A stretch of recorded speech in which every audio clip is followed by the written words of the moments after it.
Shabbat Shalom. Welcome back here to our Shabbat gathering at Light to the Nations. It's a blessing, like always, to be with you, to study the word of YaHuWaH in the cycle that we just began last week with the book of Jeremiah, the book of Yirmiyahu. And as I saw a comment from Camila in the chat, I think it's so timely and so powerful to be studying the book of Yirmiyahu in the times that we are living. So we really hope that you have been enjoying your Shabbat. Thank you so much for joining us today. And we really hope in YaHuWaH that we are going to have a interesting study to see what He's going to reveal into our hearts today. So I just want to ask you a small favor. Let us know how's the audio. As you can see, the background changed, so we are in another location. Yeah, so property. It's a different audio. So it's different settings and so on. So please let me know if the audio is okay, just to make sure that we are all set to. Yeah, at least if you can listen properly. That's the idea. Excellent. Sounds perfect. Okay. Great. Very good. Yeah. So we are enjoying a beautiful Shabbat, right? Yeah. Do you want to share something about it? I was missing this. I was missing this place because you can feel that when you are in a place that is far away from the city, where you are surrounded by the creation of YaHuWaH, the complete natural things, the birds, the trees, the grass, everything, the flowers, the sky, and you have that silence where you can feel His presence, His love, and it's different, and it's beautiful. Yeah, it's been a long time that we were unable to come here. My guess was 5 months. Yours 6 months. So we are so grateful to YaHuWaH that He gave everything in order. You know, everything was as we lived it last time, protecting everything. Yeah. Even throughout the storm, we have during winter. Yeah. The last time I was here was in June. You were in May with me. Yeah.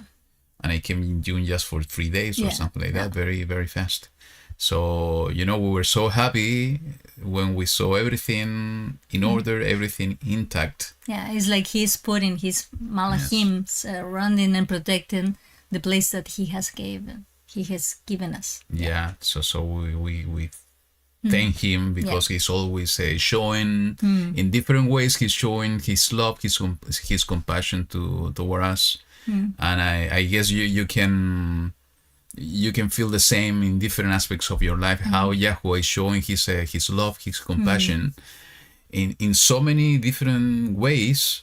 And those are the moments that we need to remember Him. We have been reading, studying about this. It's so important to acknowledge that everything that happens in our lives, within us, and also through our experiences externally, is because of Him, because He's guiding everything, because He's listening to our voices, our prayers, and He is loving us and showing us those little details sometimes that are so big, that are part of His love. And like always, He's always on His time, and He knows when the times are perfect for us. So, yeah. Absolutely. So today, but before that, let me check who is with us. Let me take a look. I was seeing. So it's the first time. Steven is with us also here. Camila. Yeah. Here I can read because I have more light, so I can read the names. Joy is with us too. Joy, James and Jimmy. Isabel. Pam is also with us. Heidi. Rob. Watai. Let's see who else. Kadri. Shalom. Okay. Yeah. And Shannon. Welcome, Shannon. Beetlejuice is here. Leslie. Okay. Who else is here? S.O. S.O. Yeah. Michael. Good Group. Yeah. It's a beautiful group. Yeah. Thank you so much for joining us today. And today, and for those who are maybe not participating in the chat, but you are they're listening to us. Everybody's welcome. And people who are going to maybe check this video later too. So remember, if you, at the end, if you can, and if you can put that you like the video, because that's how the platform is working. So maybe it's going to reach to some other new person or somebody else. Yeah. Good message. So today we will continue with the second portion of the book of Jeremiah, Yirmiyahu, and we are going to do it from chapter 3 to chapter 4. Actually, we're still not sure how we are going to divide the portion, because there are some chapters so long. Yeah. That we will see how we will do it, but we will try to keep it at least 2 chapters per portion. Per portion. Unless we find that it's maybe too much information in one, and we need to maybe only do one. If we do it, we are going to be 4 hours.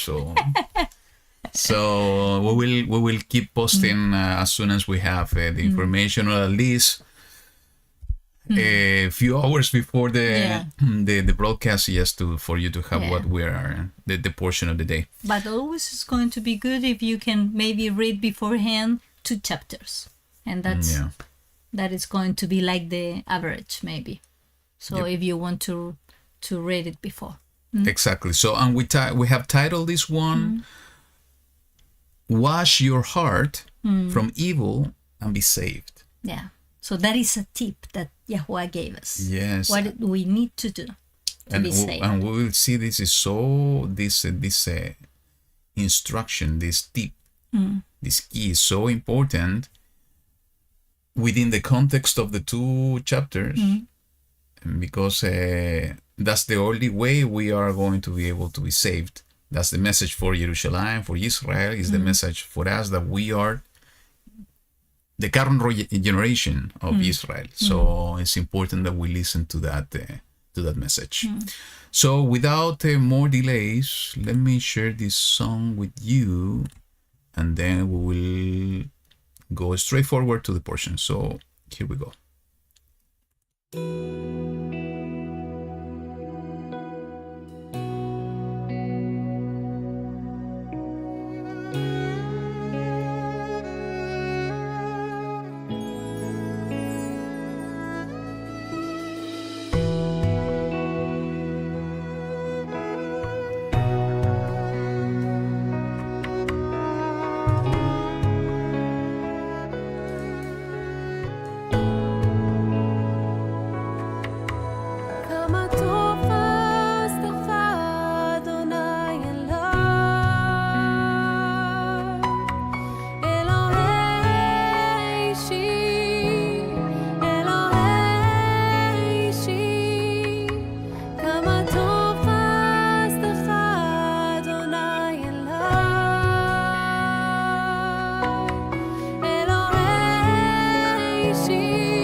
מחשבותיך מעל מחשבותיי, אני נכנע לרגליך, אדוני, לך אתן כל דבר בחיי, בחיי. כמה טוב חסדך, אדוני, אליי, אלוהי אישי, אלוהי אישי. כמה טוב חסדך, אדוני, אליי, אלוהי אישי, אלוהי אישי. כי דרכיך גבוה מעל דרכיי, מחשבותיך מעל מחשבותיי. אני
Let's pray. YaHuWaH Sebaot, we want to give thanks to you once again for your love, for your compassion, for all the opportunities you give us day by day. Because it's through the life experiences is where we can see you showing us your love, your compassion. It's through our life experiences is where we have the opportunity to shine. It's through those experiences and ways when we can show what is really within our hearts. If we decide to follow your righteousness by keeping your covenant and your Torah, or if we decide something else, a different path. Thank you, Abba, because you are the one opening the doors. You are the one giving us life and giving us the opportunity to live according to your righteousness. And it is the desire of our heart, YaHuWaH, to be obedient children. It is the desire of our hearts, YaHuWaH Sebaot, to remember you all the time. Is the desire of our heart, YaHuWaH, to love you with all our strength. And in this time we want to ask you that you can forgive us, that you can cleanse us of all iniquity, YaHuWaH, of any sin. That we can be a pure, a clean temple, a dwelling place for your Ruach HaKodesh. That we can be true witnesses of your truth, of your light, of your love and your kingdom here on earth.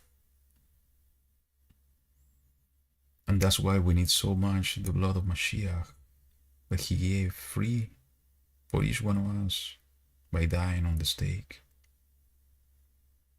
to give us once again an opportunity to come back to you. And we need so much the living waters of your Ruach in order to be completely clean. And that's why we ask you, Abba, that you can do your work in each one of us, in this generation. So our heart can change and become like your heart. So we can walk in newness of life and to do your will here on earth. That's the desire we have within us, is to serve you, is to love you, is to be an image of you here. Because you have been the one creating each one of us. You have created everything. And we want to be as your likeness, as you are. Thank you, Abba, because you are giving us once again the opportunity and the blessing to be here with a new portion of your word, the word that you revealed to your Navi, to your servant Yirmiyahu. And we ask you, Abba, that you can guide us in everything we are going to do today, that you can put your words in our hearts, in our minds, in our mouth, so we can allow your Ruach to speak through us. Allow, Abba, that the words that we are going to share today are your words and not ours. That you can open our understanding to your wisdom and to your truth. That you can reveal that truth to the hearts to each one of us here connected. And also for those that are going to see this study later on. Thank you, Abba, for giving us so many blessings in these last days. And we ask you, Abba, that you can strengthen our minds, our bodies, but especially our Ruach, our spirits, so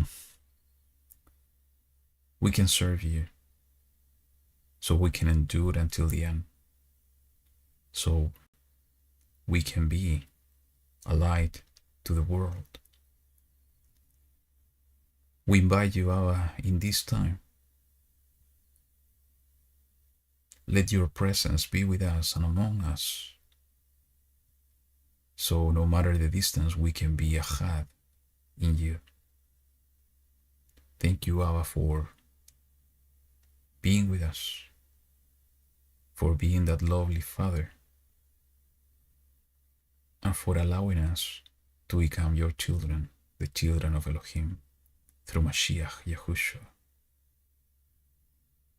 Thank you, Abba, for everything you do for us, and for this time of study, of worship, for this time when we remember that you are the only true Elohim, the maker of the heavens and the earth, our Father, our Elohim. Thank you, Abba. We pray to you in this moment, and we do it with all our hearts, and we do it in the mighty name of your Son, YaHuWaH HaMashiach, our Melech, our King, and our Savior. Amen. Amen. Wow. Thank you. Mm-hmm. Okay, so let's go. Jeremiah chapter 3. Let me share the screen and ready to go. So let's do it. It says, Elohim said, if a man puts away his wife and she goes from him and becomes another man's, does he return to her again? Would not that land be made greatly unclean? But you have committed whoring with many lovers. And would you return to me? Declares YaHuWaH. Lift up your eyes to the bare heights and see. Where have you not lain with men? Besides the ways you have sat for them, like an Arabian in the wilderness? And you made the land unclean with your whorings and your evil. Therefore, the showers have been withheld, and there has been no latter rain. You have had a hoarse forehead. You refuse to be ashamed. Shall you not from now on cry to me, my Father, you are the guide of my youth? Does one bear a grudge forever? Does one keep it to the end? See, you have spoken and done the evils that you could. Let's keep it till there. Okay. So, and actually we are going to see that what's coming from verse 6 onward is a separate message. So, connected, but a separate message. So it's important to see that the difference. Why I'm saying that? Because when I was doing the study, but I still have it in my whiteboard and not put it in a screen yet, about Mystery Babylon. This was one of the important passage that allow me to understand that Jerusalem is Mystery Babylon. Why is that? Because all this message, when we see the separation or the differentiation of what is written and given to Yirmiyahu from verse 1 to verse 5 with what is the rest, and also connecting to what we were reading and studying last week from chapter 2, it's easy to see that these particular passages are connected and are related to Jerusalem. And if we remember all the story and all the history of Jerusalem, everything we have been studying in the previous books on this new cycle, it's easy to understand that everything that is being summarized here in these few passages is exactly what happened with Jerusalem. With all the kings that they were deviating and going astray from the path of YaHuWaH, all the Kohanim, the priests, that they were not serving according to the instructions that they were given in Torah, and also all the idolatry that the people, being led by wrong leaders, committed against YaHuWaH. Or because they were looking to some other nations, that they were having idols and they wanted to do the same. Because usually everything is coming when you start focusing on what somebody else is doing and not what you were instructed to do. Absolutely. So if we keep in mind that everything that is being written here from verse 1 to verse 5 is directed to Jerusalem, then we see a key, an important key to identify Mystery Babylon. And what is that key is what is written in the verse 3. It says, you have had a whore's forehead. You refuse to be ashamed. So if we go to the book of Revelation, chapter 17, when it's talking about Mystery Babylon, Yahuhanan, or John, saw a woman. And let's read it from verse 4 onward. It says, and the woman was dressed, actually from verse 3, and he carried me away in the spirit into the wilderness. And I saw a woman sitting on a scarlet beast covered with names of blasphemy, having 7 heads and 10 horns. And the woman was dressed in purple and scarlet, and adorned with gold and precious stones and pearls. All of that somehow is a description on Jerusalem. Holding in her hand a golden cup filled with abominations and the filthiness of her whoring. And upon her forehead a name was written, a secret, Babel, or Babylon the Great, the mother of the whores and of the abominations of the earth. So she had a name written in the forehead that somehow is the mother of the whores. And it's interesting because it says a secret. So it's something that is there, but not everybody is able to see it. Correct. So Mystery Babylon, according to the book of Revelation, has a name written in her forehead saying that she is a whore. And what we see in the book of Jeremiah is exactly that. You have had a whore's forehead. You refuse to be ashamed. So what is interesting is what we were taking before the broadcast, the relevance of the forehead. So how this is somehow connected to understand even more about the Jerusalem being Mystery Babylon. And I don't know if I didn't save it, but we can look for it. Let me do the following. Because, why the forehead? And we need to remember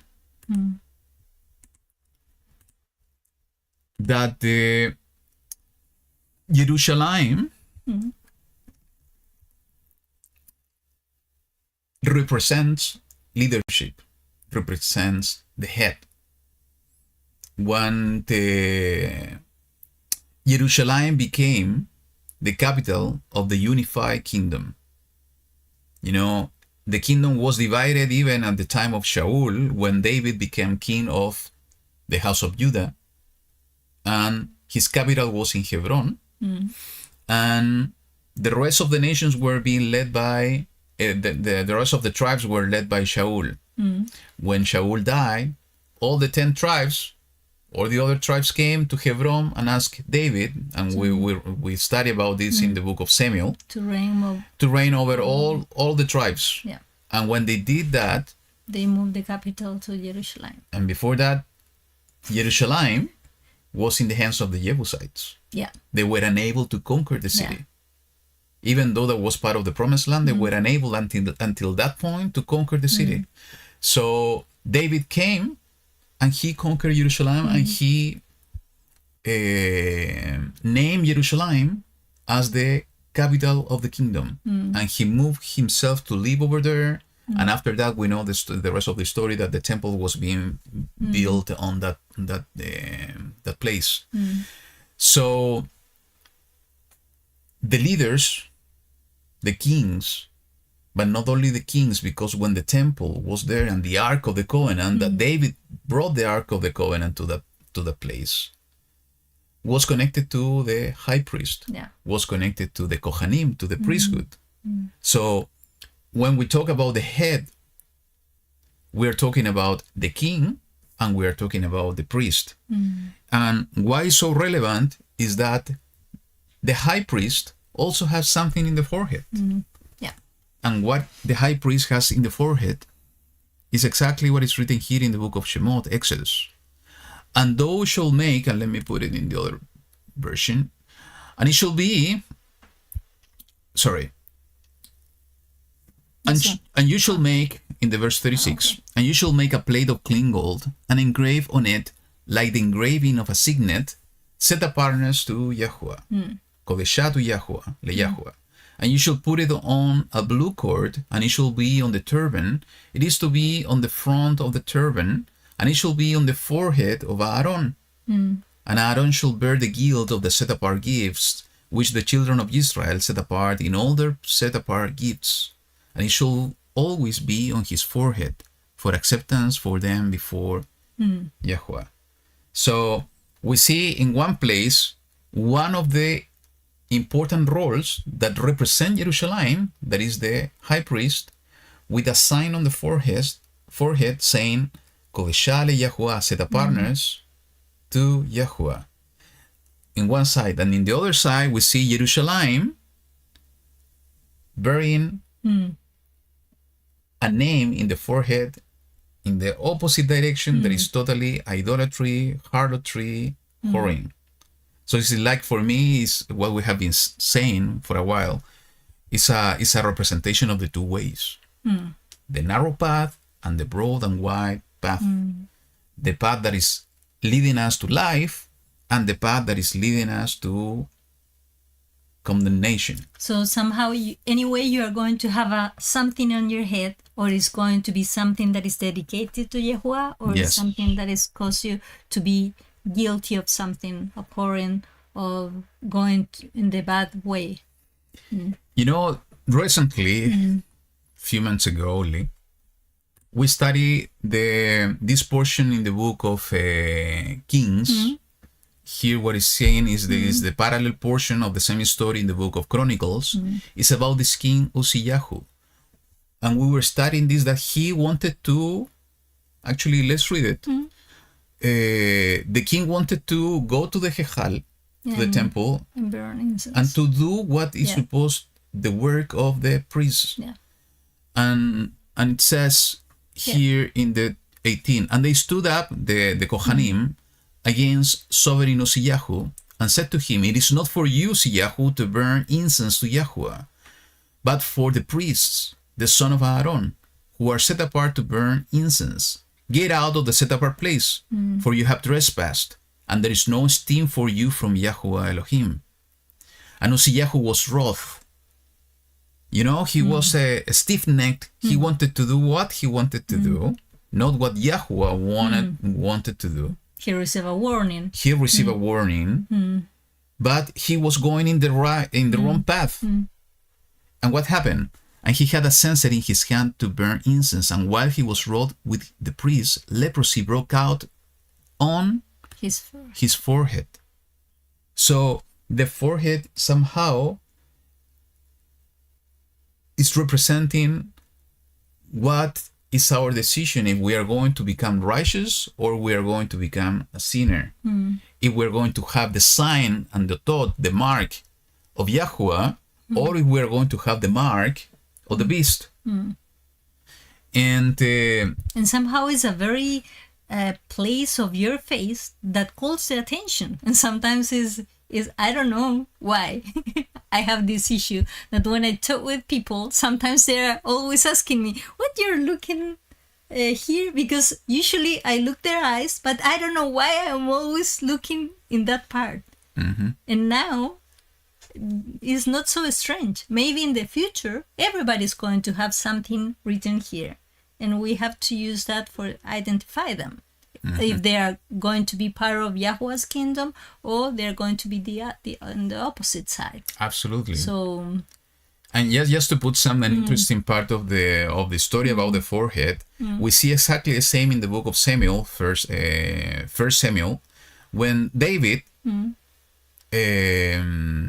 fought against Goliath, yeah, and he struck him with a stone in the forehead that is written over there, and it says so that the stone sank into his forehead.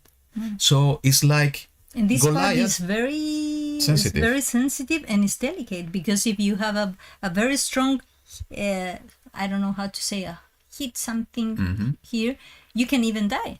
Well, like this. Yes. So it's this area and this area. So, and that story is so relevant because it's basically righteousness fighting against evil. And evil, in this case, being destroyed exactly in the same place that we see that is the place for a mark that represents who you serve. Your thoughts. And your thoughts, and this is really important, thinking in the inner being, the thoughts somehow are connected to the heart, it's connected to the inward part too. And YaHuWaH said when the word needs to be and the commands that he gave us in the middle of your forehead, between your eyes, is in this area too. Yeah. So we have to keep this place connected with him. So in the same way that we see the mark of the wrong path and somehow a mark over Jerusalem that somehow is unlocking this wisdom that the Jerusalem is mystery Babylon with a sign, a mark out of a whore, and we see the priest with the mark of the set apartness to YaHuWaH.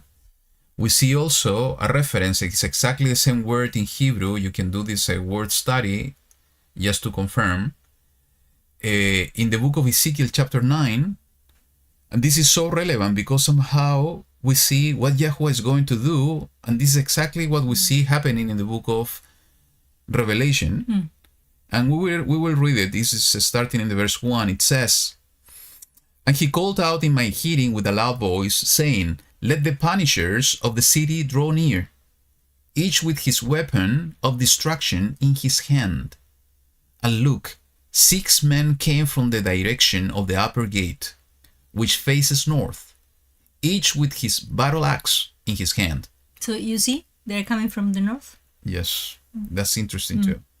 "And one man in their midst was clothed with linen and had a writer's inkhorn at his side. And they came in and stood beside the bronze or the copper slaughter place. And the steam, the kavod of the Elohim of Israel went up from the cherub, where it had been, to the threshold of the house.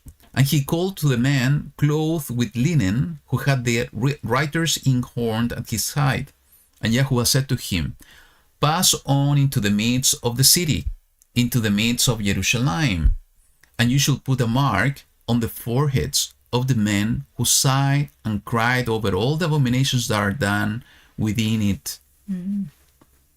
Yeah. So it's like people recognizing what is the abomination that are being made, so they are feeling bad about that, they are suffering because of that. So who is suffering? Usually is YaHuWaH. So they have the same heart of YaHuWaH, that they don't like this. And this is really interesting. Let me continue until the verse 7. And to the others he said in my hearing, Pass on into the city after him and strike. Do not let your eye pardon nor spare. Kill to destruction old, young men, maidens, and children and women, but do not come near anyone upon whom is the mark, and begin at my set apart place. So they began with the elders who were in front of the house. So why I read until the 6? Because it's so relevant. It's talking about Jerusalem. It's talking about abominations being committed. It's talking about idolatry. It's talking about whoring. And we just read that this key that is helping us to understand that Jerusalem is mystery Babylon is because of the whoring and the defilement. Jerusalem is going to have this mark of whoring.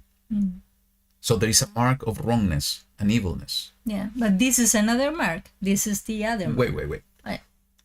It's a mark of wrongness and evilness. Yeah. Or evil. Yeah. And when we talk about Jerusalem, somehow Jerusalem, I have been repetitive on this point, is being represented by people. It could be the wrong priests, it could be the wrong people that is living over there, it could be the wrong leaders, it could be the wrong population that is evil. People, men, women that are evil. They are going somehow, similarly as we see Jerusalem having a mark of evil, of whoring. But within that city, we see this passage But there are some people. that there are people are crying and feeling bad because of all the abominations being committed. They will also receive a mark, But a different one. a different mark, a mark of salvation. What could be that mark? Maybe it's going to be exactly the same mark of the high priest. Yeah. Kodeshah le YaHuWaH, set apartness to YaHuWaH. Be sealed to YaHuWaH. And this is exactly what we see in Jason. the book of Revelation. It's exactly what we see in the book of Revelation when we see for the 144,000. It says in the verse 2, and I saw another messenger coming out from the rising of the sun, holding the seal of the living Elohim, and he cried with a loud voice to the four messengers to whom it was given to harm the earth and the sea, saying, do not harm the earth, nor the sea, nor the trees, until we have sealed the servants of our Elohim upon their foreheads. So this is going in parallel to what we just read in the book of Ezekiel. The mark of YaHuWaH upon those that are serving him and looking and seeking righteousness and living according to righteousness, a mark that's going to help them to survive what's coming. But also, we see a mark, and let me show it to you, against those that are decided not to follow YaHuWaH, and we know that's the mark of the beast. That's the mark of the beast. That is also in the forehead. And what's the mark that the 144,000 are going to receive? It's the following. It is written in the book of Revelation chapter 14, and I looked and saw a lamb standing amongst Sion, and with him 144,000, having his father's name written upon their foreheads. So the Kohen Gadol had the name of the Father, YaHuWaH, written in the forehead. The mark of YaHuWaH, the end times, is going to be the name of YaHuWaH written in the forehead. So I think this is so relevant. We see... It's interesting because during the slavery, and always through different civilizations, what they did as a practice, when they have somebody who was belonging to somebody, they put some marks. And that's why the origin of tattoos and everything, and now tattoos are being used for anything, like drawing and a lot of stuff. But in the past, they used to when it was something for life, it was not only the 6 years period, it was something for always. The owner has the right to do that mark. So that is meaning, or you belong to YaHuWaH, or you are going to belong to the beast. I fully agree with you. This is a sign of belonging. Belonging. I decided, and it's going to be at the end. It's our own decision. In the case that we are reading here, Jerusalem decided to go and commit whoring. It was her decision. Yeah.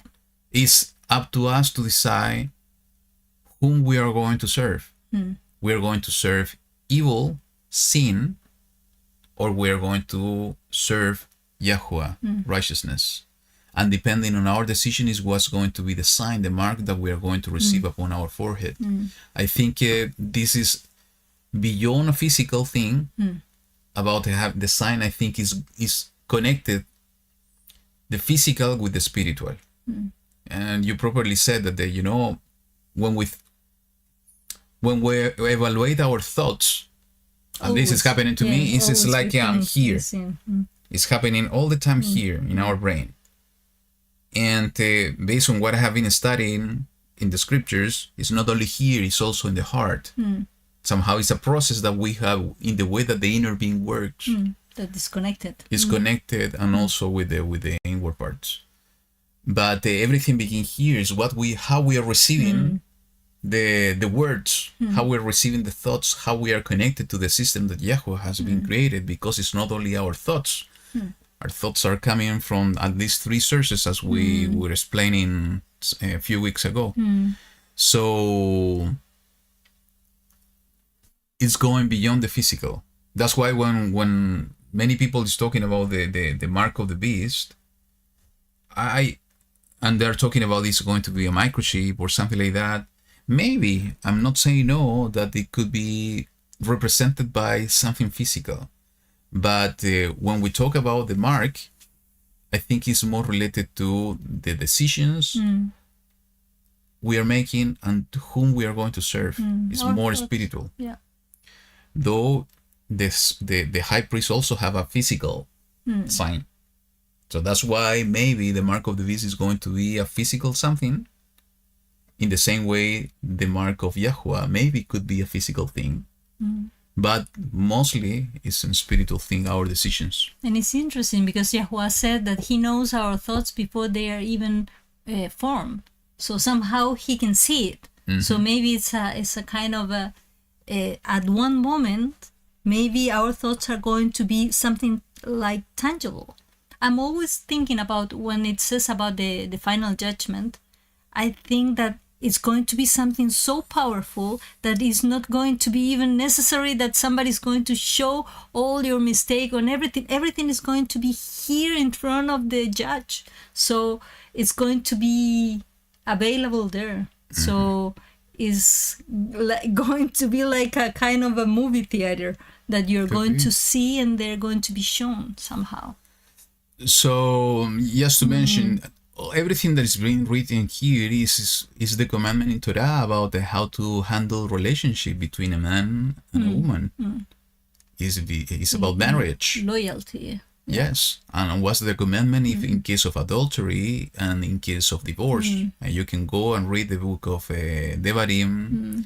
I think it's chapter 22 or 24, that everything is written about this type of instruction. And Shaul was writing a lot about the point of whoring. And I want to highlight what is written here. And you made the land unclean with your whorings and your evil. Shaul is speaking about the physical whoring, that somehow we are committing it against our own bodies. And our bodies is the temple of the Ruach HaKodesh, the dwelling place of the Ruach HaKodesh. So when we see here, what I'm highlighting is that the land, to make the land unclean, we need to remember that this body was created out of dust. So this is also land. Yeah. So I'm going to expand this to spiritual whoring, not only to physical whoring, because physical whoring, absolutely, we're going to make this land unclean. But the spiritual whoring is going to do exactly the same. We're going to become unclean because it's an evil decision. And what's going to be the end result of committing this type of sin is exactly what is written in the verse 3. No water, no rain. We're talking about living waters. No let it rain. What it means? Life, food. What we see, Everything is going to be... It's going to be a desolate place. A desert. Yeah, desert. So that's why it's so important. We need to analyze our lives, though that this is as always in the scriptures. This is going different layers. A personal layer, a more expanded one, and the entire world. It's true what we have been seeing here. This is Jerusalem of the end times. It's Mystery Babylon. Most probably everything is going to be pushed from there, and actually it's being pushed from there today. Idolatry in general, with the 3 biggest religions of the world today, being pushed from the cradle of that place. but it's also applicable to us in the way that we are going to decide we are going to receive the mark of YaHuWaH or the mark of the beast in our foreheads. Okay? So let's continue. It says in verse 6, "And YaHuWaH said to me in the days of Yoshiyahu the sovereign, have you seen what backsliding Israel has done? She has gone up on every high mountain and under every green tree, and there committed whoring. And after she had done all this, I said, return to me. But she did not return. And her treacherous sister YaHuWaH saw it. And I saw that for all the causes for which backsliding Israel had committed adultery, I had put her away and given her a certificate of divorce. Yet her treacherous sister YaHuWaH did not fear, but went and committed whoring too. And it came to be, through her frivolous whoring, that she defiled the land and committed adultery with stones and wood." Idolatry. Idolatry. Yeah. "And yet for all this her treacherous sister YaHuWaH has not turned to me with all her heart, but falsely, declares YaHuWaH. And YaHuWaH said to me, backsliding Israel has shown herself more righteous than treacherous YaHuWaH. Go and proclaim these words toward the north, and say, return, O backsliding Israel, declares YaHuWaH, and I shall not look on you in displeasure, for I am lovingly committed, declares YaHuWaH, and I do not bear a grudge forever. Only acknowledge your crookedness, because you have transgressed against YaHuWaH your Elohim, and have scattered your ways to strangers under every green tree, and you have not obeyed my voice, declares YaHuWaH. Return, O backsliding children, declares YaHuWaH, for I shall rule over you, and shall take you one from a city and two from a clan, and shall bring you to Zion. And I shall give you shepherds according to my heart, and they shall feed you with knowledge and understanding.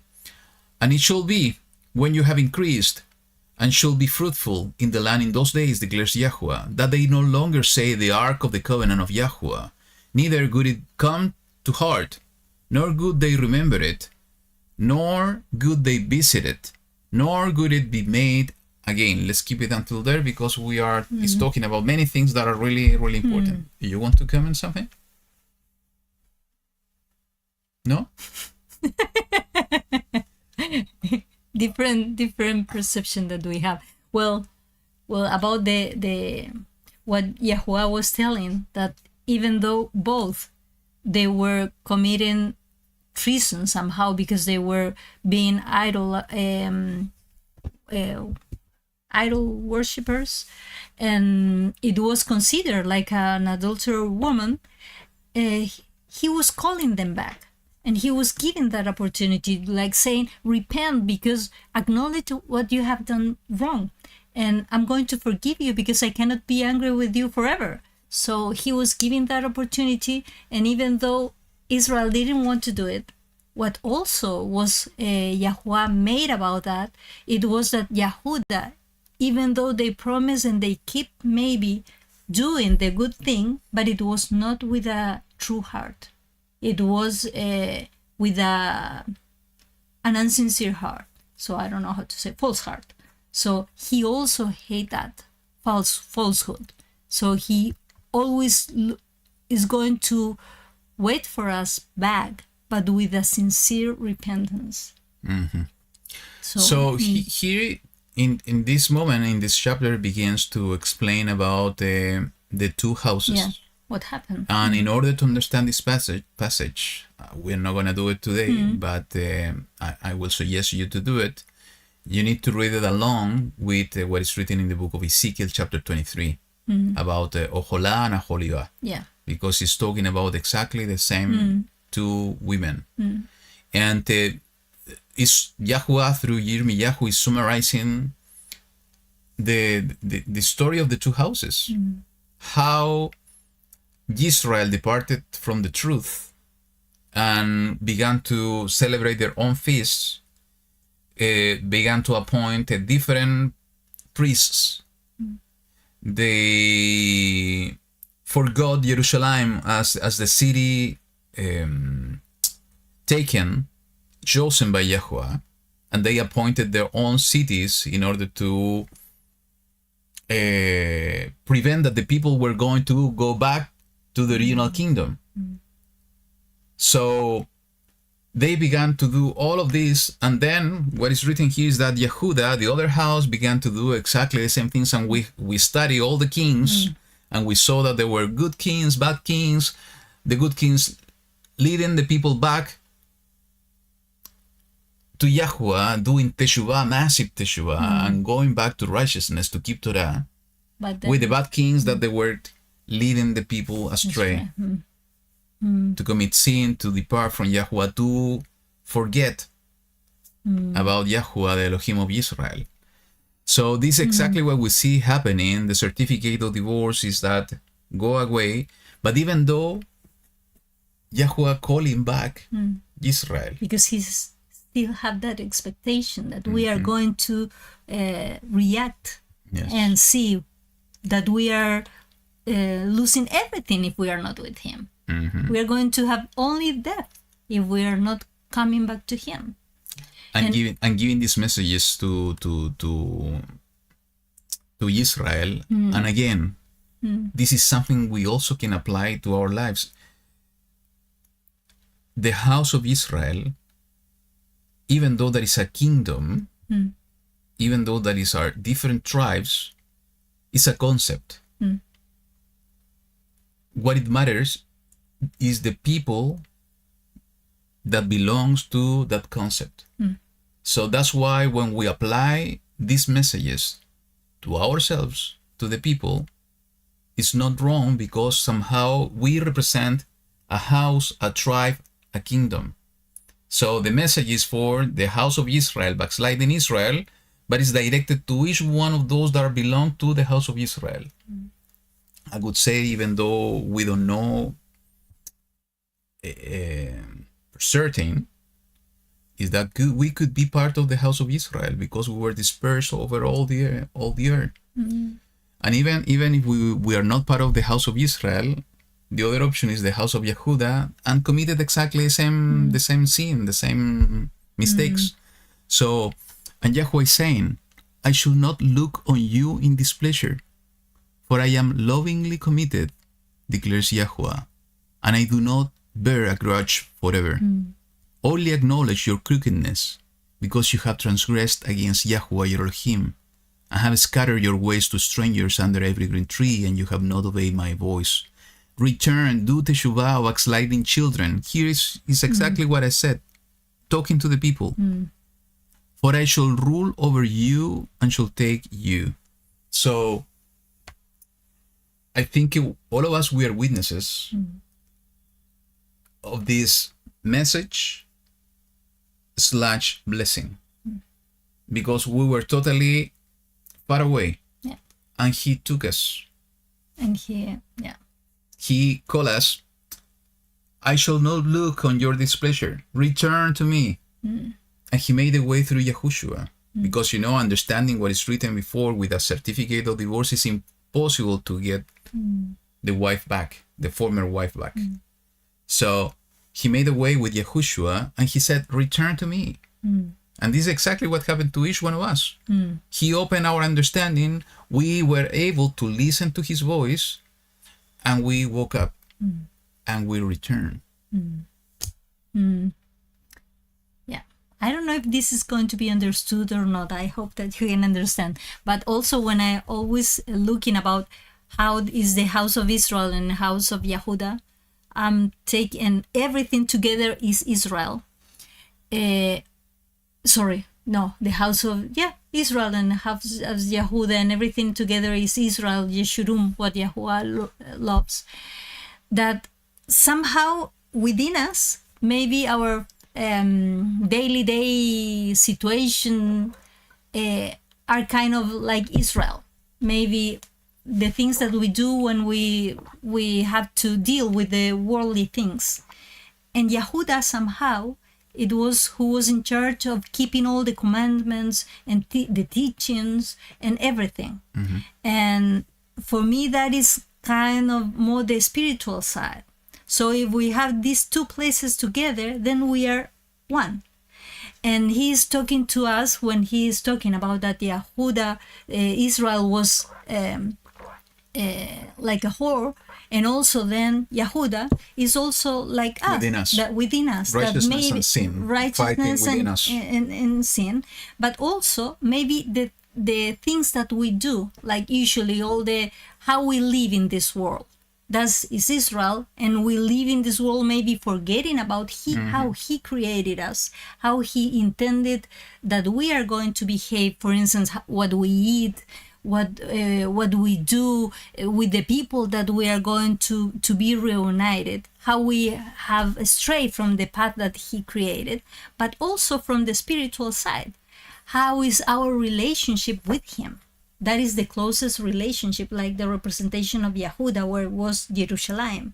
So both places were out, and he's calling us not only the spiritual, he's calling everything from us. He's calling our practical things that we do, the way that we live, the way that we behave, and what we believe, and how we relate with him. So I think also that it could be a comparison. I don't know if it's clear.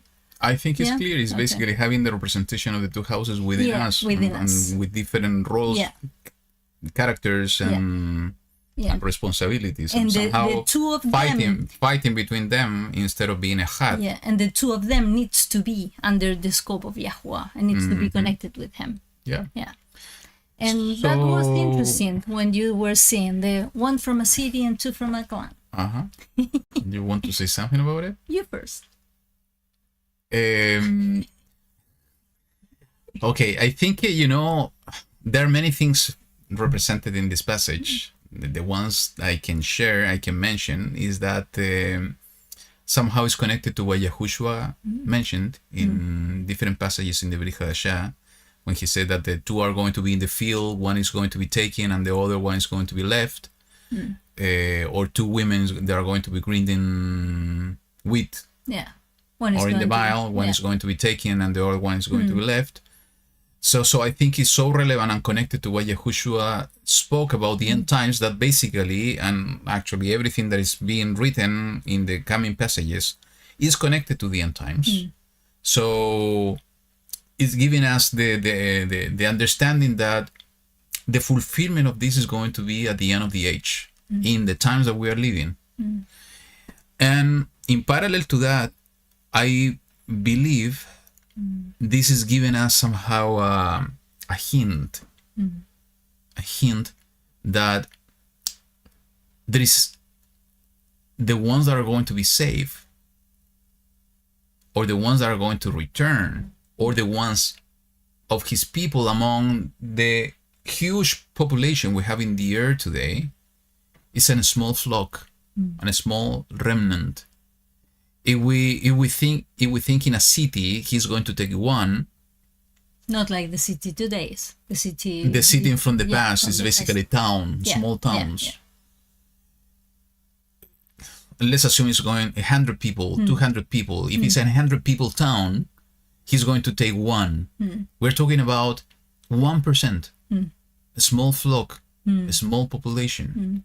And the same thing with families. And I think we all have gone through this situation that when we woke up to the truth of the ancient path, of the whole scriptures, we have those fights, some family came against us. And maybe you are going through that situation, still going through that situation. And I think this is somehow reflecting that. And I remember Shaul, in the book of Romans, he wrote about this, his feeling, his sentiment he had about his brothers in the flesh, those one being called Israel, talking about the Jews at that point, that he was feeling for them, that they were unable to see the truth. But he was writing that they will see the truth in one moment, that they're going to be gathered again into the olive tree. So why I mention this, because when we talk about family, it's more difficult, because there is a different connection, a different emotion, a different different in everything. Is that we need to pray for them. Yeah. We need to pray for everybody. That even though that we see that he's going to take a minimal part of the current population, we need to pray that we are going to be found worthy to stand before the Lamb, and that our family and friends are going to be able to see the truth and to stand before the Lamb.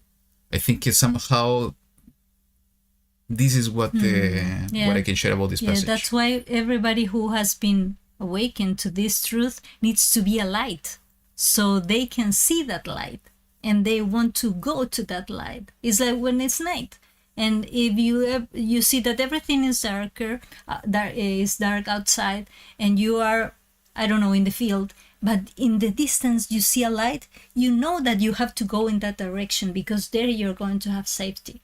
So it's like that. So we have to be that, and this is maybe that is the reason why some of us maybe, and some of you, and maybe a lot of more people are just waking up in one place, there in some other place, like different little lights. But at one moment, those lights are going to be connected through his Ruach, and he's going to make everything shine. So absolutely, it's small, but it could be more. And I think, this is also an additional key that YaHuWaH is providing to each one of us. I'm going to say it, but in a different way. Yeah. We know that the big cities today, and especially today, are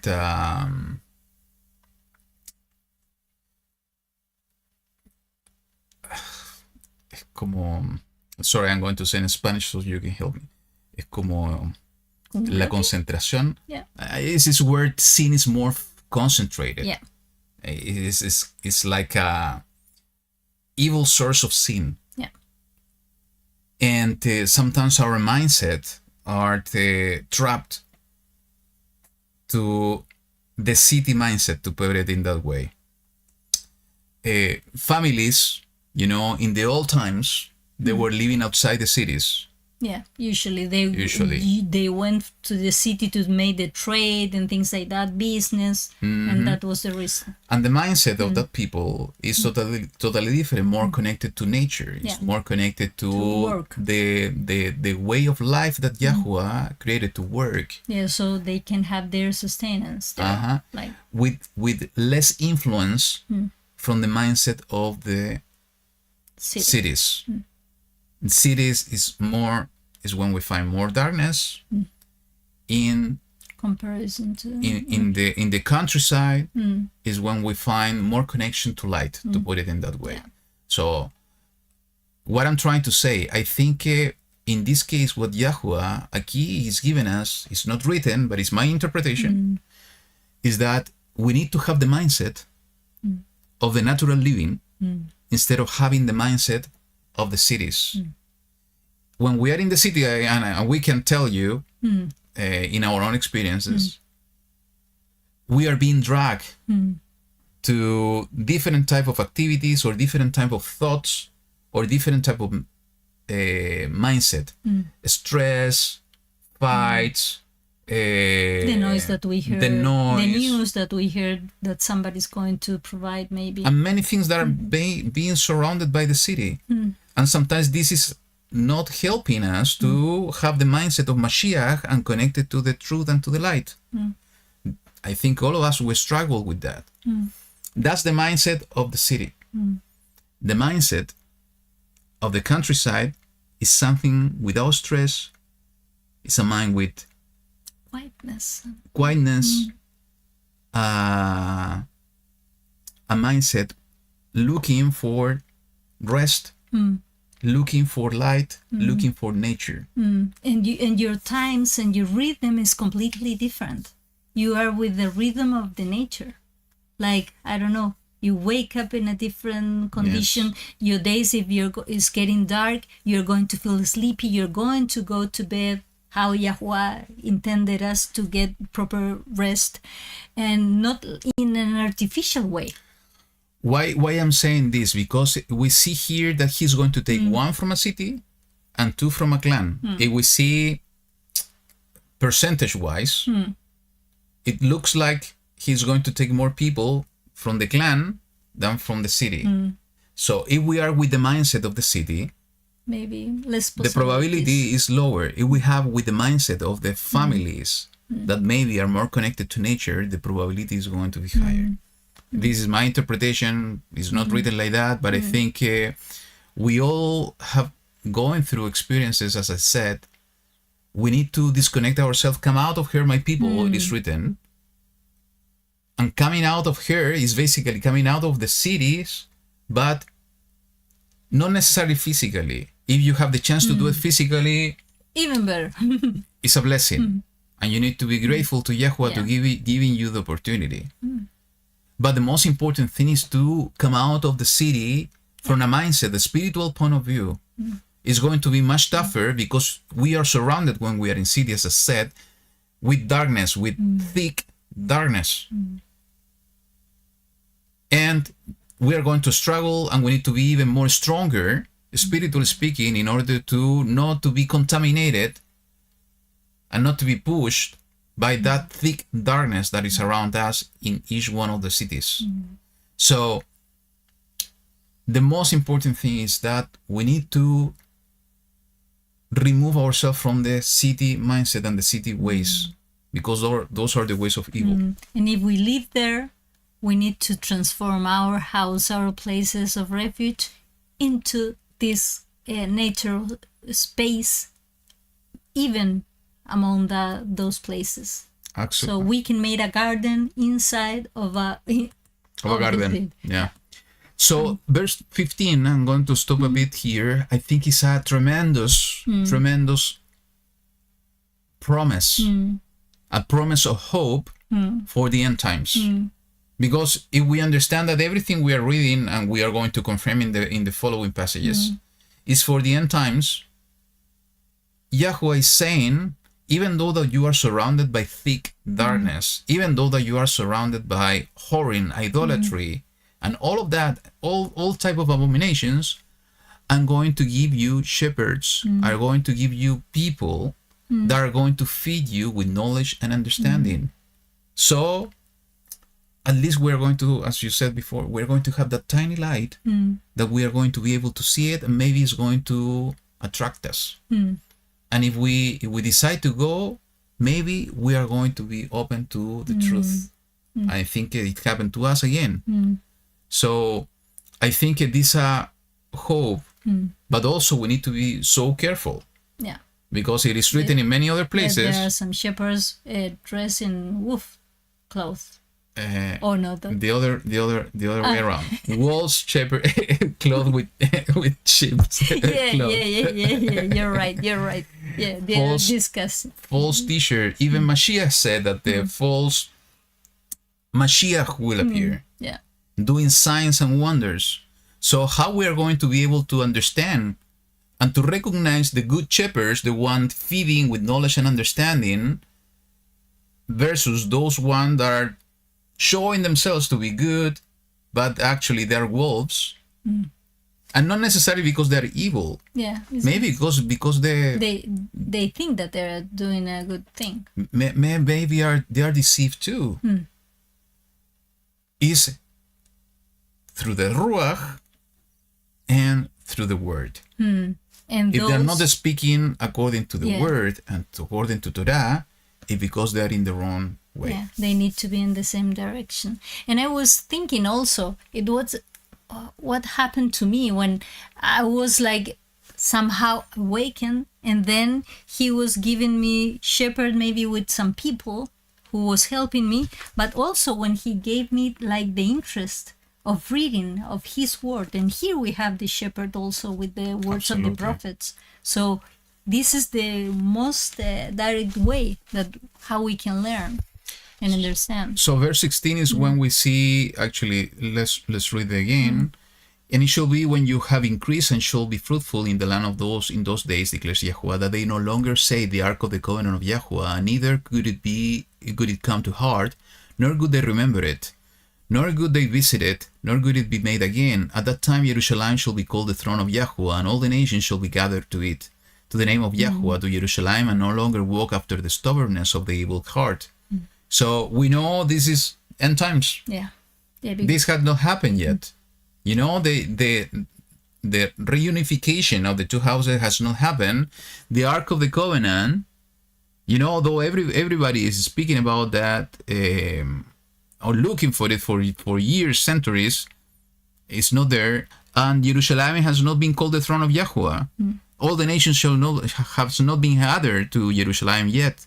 We know that this is going to happen when Yahushua is coming back and is going to set his throne in Jerusalem, and this is exactly the time that all of us are expecting to happen very soon, hopefully.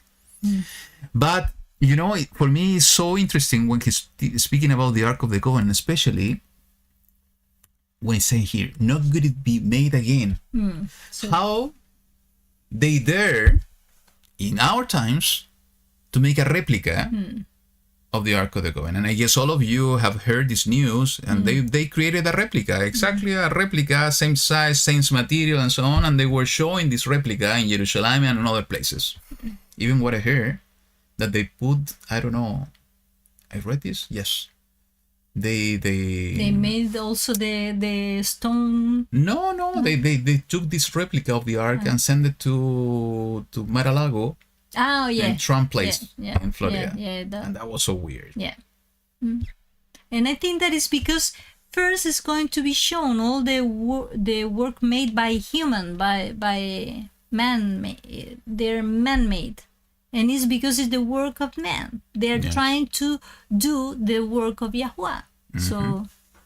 So it says that it's basically the Ark of the Covenant of YaHuWaH is not going to be needed. Neither would it come. They no longer say the Ark of the Covenant. Neither would it come to heart, nor would they remember it. What's the timing he's speaking about that? And we will read about this. Is in the book of Revelation, chapter 21, when it's talking about the renewed heaven and the renewed earth and the new Jerusalem coming and the boot of Elohim coming to the earth. It is written at the end, I think, here in the verse 22. And I saw no dwelling place in it, in the new Jerusalem. For YaHuWaH El Shaddai is its dwelling place and the Lamb. And the city had not need of the sun nor of the moon to shine in it, for the stream of Elohim lighten it, and the Lamb it is its lamp. Yeah, because at that time it's not needed anymore, because the tabernacle and all the temple was needed, so the steam of YaHuWaH could be among us. But at that time is on the other way. It's going to be himself among us, and if we are worthy, we could be next or near him. So it's coming back to Eden. Yeah. In Eden, there was no ark, Yeah. because Elohim himself Was walking in the garden together with Adam and Eve. It was going to be exactly And this time the same. he was going to be sure that the tree is not there, or we are going to be really obedient. Yeah. You know what I would like? But I don't know if it's going to be like that. We should have the two trees. Yeah. But be obedient. Yes. Yeah. It's to reverse everything. Yeah. So it's, and maybe Eve going to take it again, and what are you going to do? Or she decided, no, Nahash, I'm not going to listen to you. Yeah, I'm going to listen to the voice of YaHuWaH. And Adam saying, Good. well done. Good. We are a team. Yeah, wear a hat. Okay? So let's go back. Okay.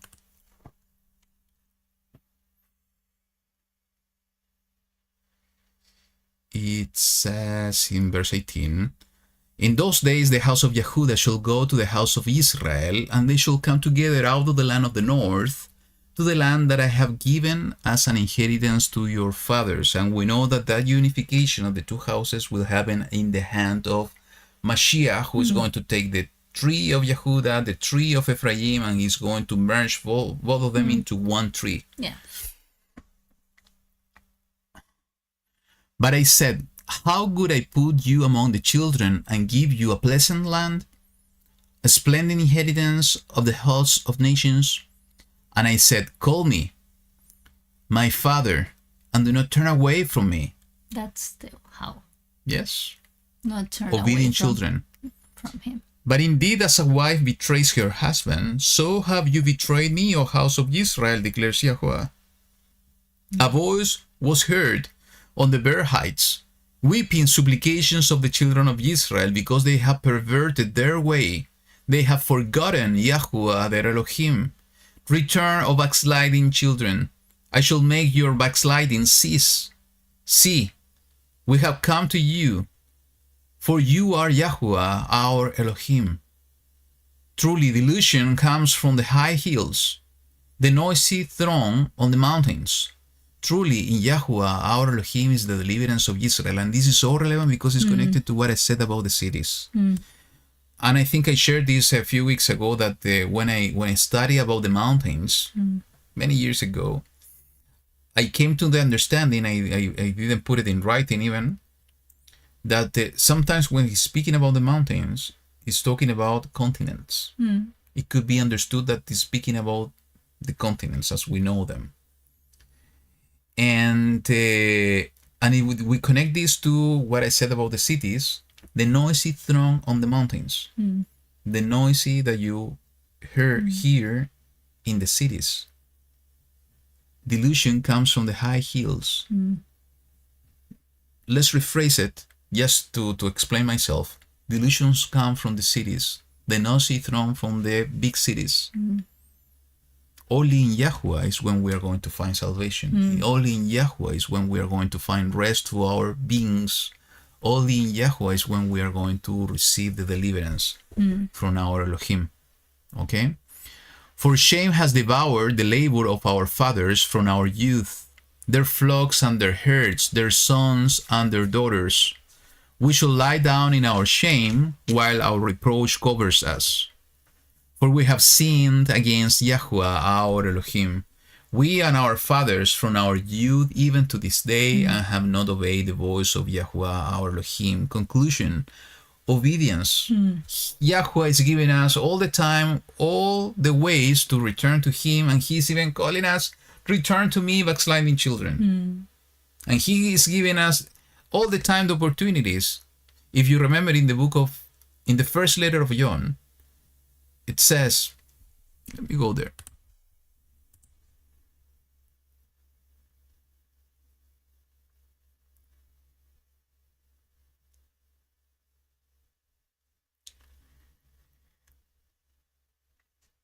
It says, but if we walk in the light as He is in the light, we have fellowship with one another, and the blood of Yahushua, Messiah, His Son, cleanses us from all sin. If we say that we have no sin, we are misleading ourselves, and the truth is not in us. If we confess our sins, He is trustworthy and righteous to forgive us the sins and cleanse us from all unrighteousness. If we say that we have not sinned, we make Him a liar, and His word is not in us. He made the way for us to return to Him and to be cleansed from all backsliding. The secret and the summary of all the chapter is that we have to decide if we are going to return. If we are going to be obedient or disobedient. If we are going to be obedient, we are going to receive His mark, the mark of YaHuWaH, and we are going to endure till the end, because He's going to send even people with His knowledge and understanding to guide us on the way. Or if we decide to continue in abominations, being disobedient children, and not to hear to His calling to call me Father, come back to me, what's going to happen? We're going to receive the mark of the beast that is going to send us to death instead of life. Okay, let's move on. Yeah. Unless you want to say something before.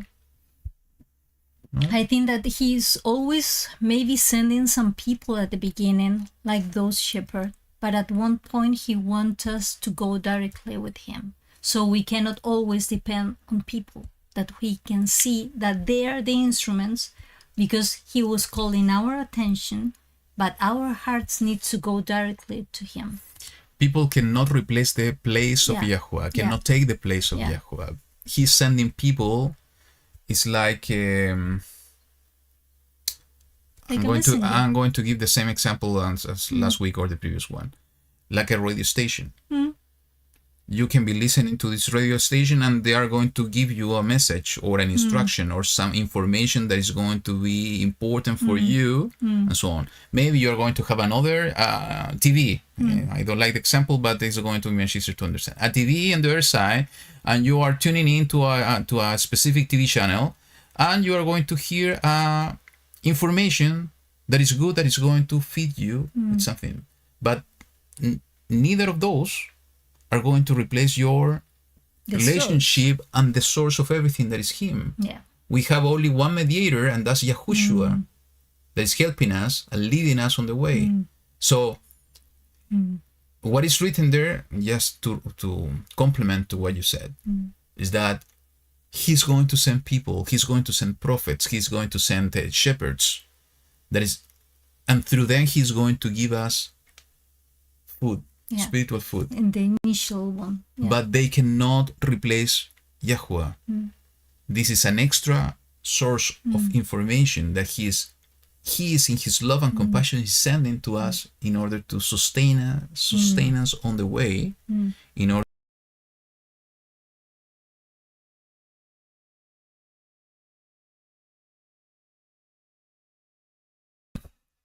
Okay. Your turn. Yeah. If you do return, O Israel, declares YaHuWaH, return to me. And if you remove your abomination from my presence and cease straying, and shall swear, as YaHuWaH lives, in truth, in right ruling, and in righteousness, then nations shall bless themselves in him, and they shall boast in him. So Yeah. If you do return, so it's a decision. If you decide to return yeah. And it's a and condition. to return truly, Yeah. I think you mentioned something important previously. When he was speaking in the previous To chapter about YaHuWaH. YaHuWaH, they came to me but falsely. Yeah. Yahushua was fighting and discussing all the time with the Pharisees and Sadducees and the religious people of his time, because exactly the same Yeah. is what we were studying in the book of Yeshayahu, Isaiah, is that, these people worship me in But vain, this but only from the lips, lips, and not with not the from the heart. The heart is so important, the strength of the hearts. So if we return, what we have to do is to remove abominations Yeah. from his presence. Again, maybe we are hiding an abomination that even we ourselves don't notice. And that's why we need to do this analysis to identify if we are living in righteousness, or maybe there's some area of our lives that is not righteous at all. And it's on daily basis. Sometimes he's going to let us know. It's going to put in our consciousness, okay, these things I don't like. This is the result. We didn't feel well maybe about something. So he's going to give us another opportunity, a new day to begin and to start again. So every time that we feel that, we need to analyze that with him and ask him, okay, if you want me to do even and go further, because I know that he wants us to be, so we can be closer that we can even imagine. So the only way that we can do that is if our heart, our minds, our everything is like him. It's not going to be any other way. He cannot accept anything that is not according to his purity, to his cleanness, to his righteousness. So that's why he's using different kind of, I don't know how to say it, colador, ¿cómo se dice? Oy. Um, Filter. filters or things. At the beginning, he's filtering the big rocks, but then he's going to use a thin one and a thinner and even much thinner. So the idea is that we are progressing in our Strainer. strainer. So different kind of a strainer. So the idea is that he wants us to be refined as pure gold, so we can be with him. So that is what we have to have in mind. You know, these two passages are so relevant because it's setting the path forward of what we have to do. At the moment we return, what we have to do first is to remove abominations from his presence, if his presence is dwelling in this temple. Second, we need to cease straying. And he's being very specific, meaning that remove abomination is to remove everything that is bad, is evil, is dark. Cease straying is a mindset. Yeah, it's like, okay, It's I'm to going there, but I'm what are the returning. decisions we are making? Yeah. And then shall swear, as YaHuWaH lives in truth, in right rulings, and in righteousness. Then nations shall bless themselves in him, and they shall boast in him. What it means is that we have a huge responsibility if we are truly children of Elohim, because We have to be first than the second step. So that is the consequence. If we are the only way that the nations are going to be blessed in him, and that they are going to boast in him, and they are going to believe in him, if we return and do all the previous steps. That's why we are the light of the world, the light of the nations. If we are not shining that light, if we are not living according to the light, the world will continue in darkness. That's why the big light bulb of all the times is coming back. He's going to shine all over the places. But he's saying here, from my point of view, giving us and showing us what is our true responsibility. And the point is that we need to understand if we are going to be accountable for that. Sometimes we are relying in my own personal salvation, understanding everything that we are seeing here, what's coming in the end times, and so on. But if he has chosen us, it's not only because he's a lovely father and he wants to save us, it's because he's given us, as we were talking the other day. I have a task for you. Yeah, you have, come on, you are going to be sitting all the time, you have to work. And this is the most important job you are going to receive, and it means that you need to be a light. Yeah, maybe you're not going to know, but maybe you're going to be a help for somebody else. Yeah. And you are going to become that shepherd that someday you have in your life yourself. So then you're going to be that person that is going to be giving the hand to somebody else who is new. And it's a chain reaction. Absolutely. And then everything is going to be moved. But that's going to happen only when we do the job. Yeah. Yeah. So should I continue? Yeah. For this is what YaHuWaH said to the men of Yehuda and Jerusalem. Break up your tillable ground and do not sow among thorns. So we need to check the place where we are going to be putting that seed. For me, this is so connected to the parable of the sower. Yeah. It needs to be a good soil. So- and how is going to become a good soil? Is exactly what it's saying there. You need to prepare the soil, the ground. You need to remove the rocks. Yeah. Yeah. Circumcise yourself unto YaHuWaH. And sometimes are big rocks Yeah, sometimes. Oh, you have weeds. or weeds. We need to remove all of that. We need to prepare the ground.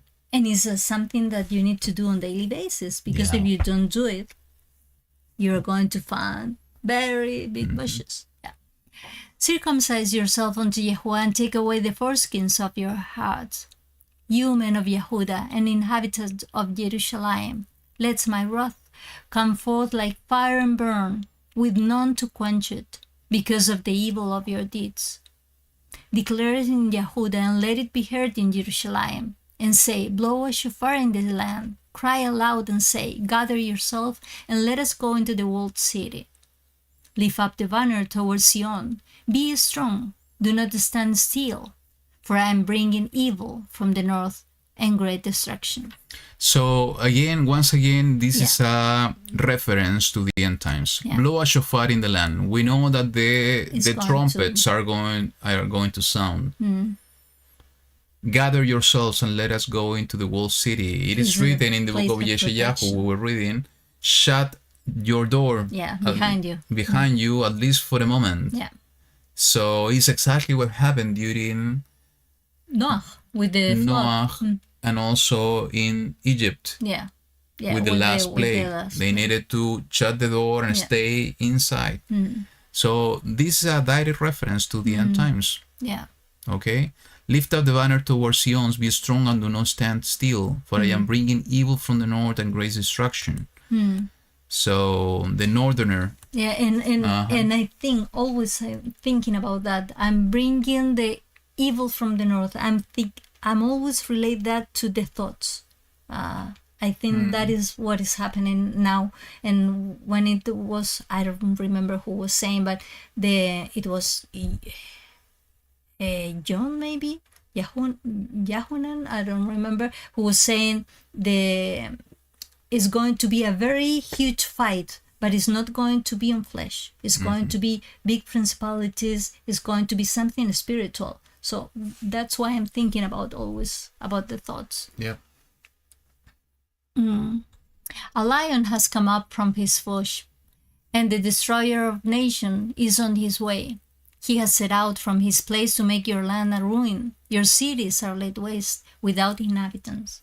You know, it's interesting that he's saying a lion has come out from his bush and destroyer of the nations on his way. We know that this is a reference to the enemy. Peter Kepha wrote about,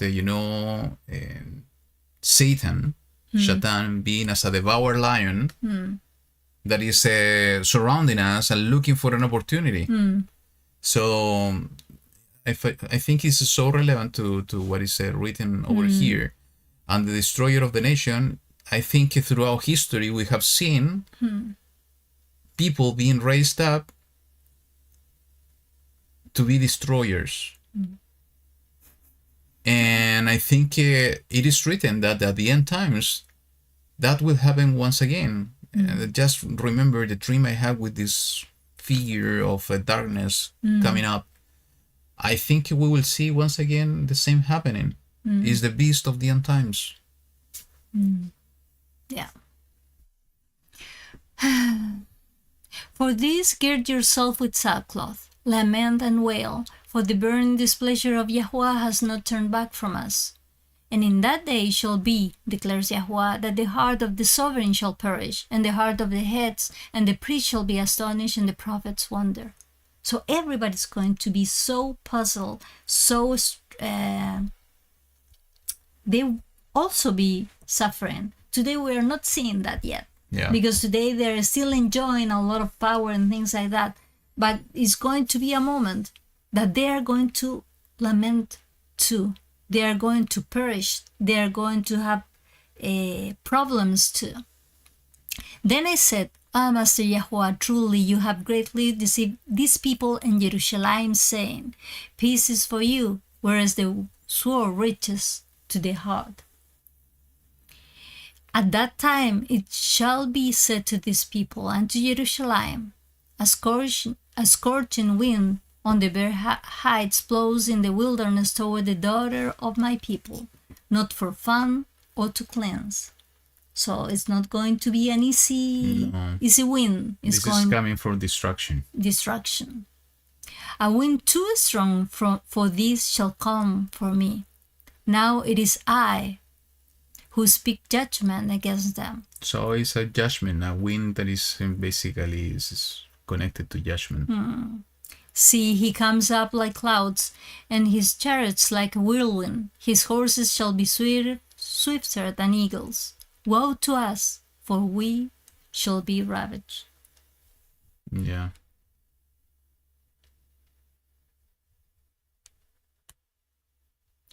O Jerusalem, wash your heart from evil and be saved. That is what we put as the title. Till when would your wicked thought remain within you? So, It's see, what we is discussed at the beginning. Yeah, thoughts it's are decisions. really important at this time, and I think that we need to be very careful about that and always listen what even YaHuWaH is giving us.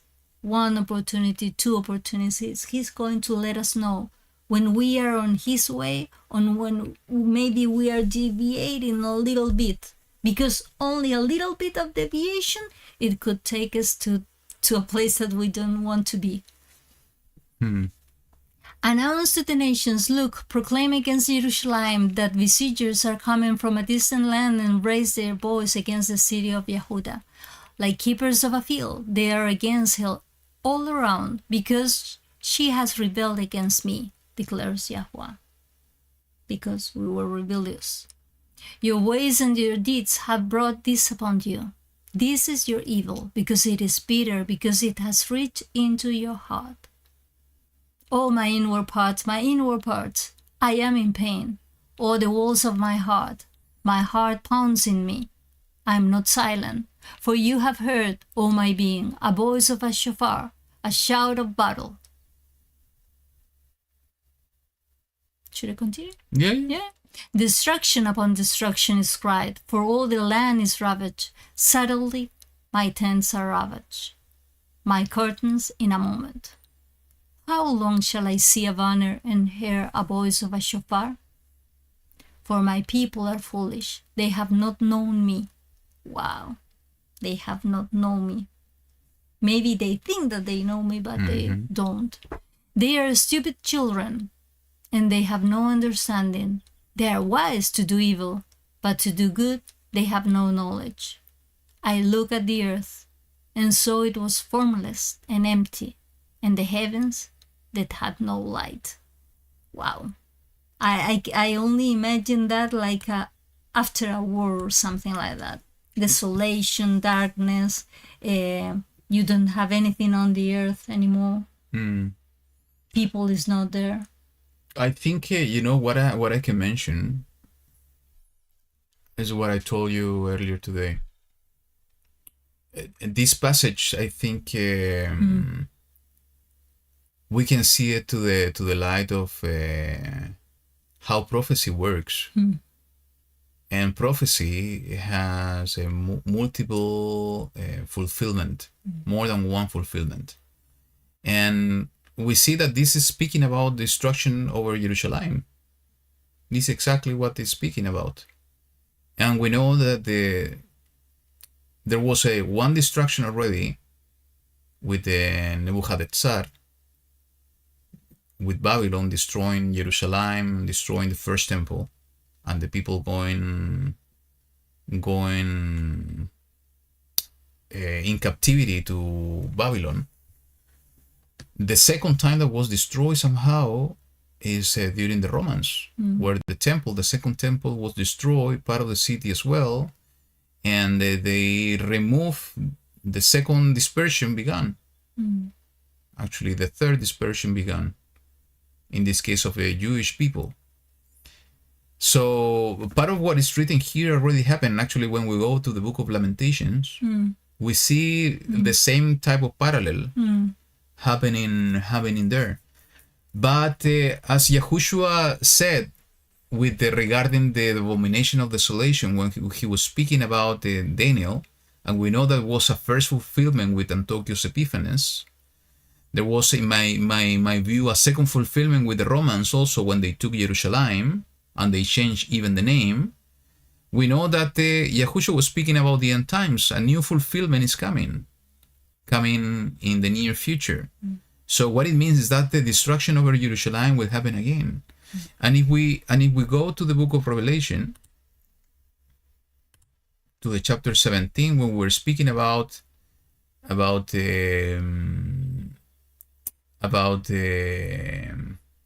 Mystery Babylon, and we understand that this is Jerusalem. Actually, it's in the chapter 19.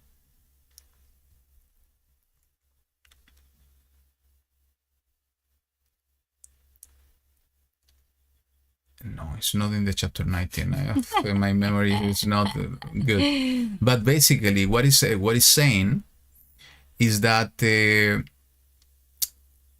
kings, the 10 kings, are going to destroy the whore. Mm. And if the whore we're talking about Jerusalem, is basically Jerusalem is going to be destroyed once again. Mm. So I think we need to understand that again. Basically, when we talk about and we understand this passage in YaHuWaH, and again, this is the way we need to see prophecy. And this is the way that YaHuWaH declares the end from the beginning. Understanding what happened on the past in the destruction, we can see what's going to happen in the coming days. And when we see the geopolitical situation in the world today, it's so interesting that there is a war in Israel, that the countries surrounding the country Israel today are enemies and they want to destroy it. And also to the north, we see this war between Russia and Ukraine. And also we see Turkey in the middle, that is also to the north. And it was somehow in the places that the king of Ashur or Assyria was in the past. So it looks like everything is Being the scenario yeah, is already there in order for a third fulfillment will happen. My current interpretation is that that's not going to happen now, but it will come. Why is not going to happen now? It's because I do believe, and again, it's my interpretation, I'm not saying this is it. Jerusalem will become the capital of the world, of the new world order, is the new empire. And the anti-Mashiach will set his throne and his government from there. I have not seen it yet happening, though maybe behind the scenes it's happening, I don't know. So destruction over Jerusalem cannot happen until, in my view, until that is fulfilled.